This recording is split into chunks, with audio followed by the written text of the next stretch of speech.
عندك ألم أو تنميل أو حرقان في الإيد أو في الدراعين؟ تعال نشوفوا إيه الأسباب المختلفة وبنشخصها إزاي. الأسباب مش دايما بتكون واحدة وبتختلف من حالة للتانية. عندنا المريض الأول ممكن يكون عنده انزلاق غضروف عنقي، وده بيأثر على الدراع ككل وبيعمل ألم منتشر في الدراع أو في الاتنين.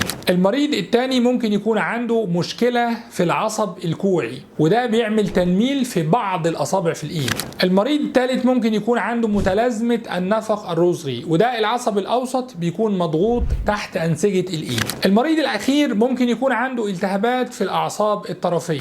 كل حالة من دي بتختلف عن التانية. أولا لازم يكون تشخيص دقيق، وبنستخدم فيه حاجتين: رسم الأعصاب وده بيحدد مكان المشكلة ومضغوط بنسبة قد إيه.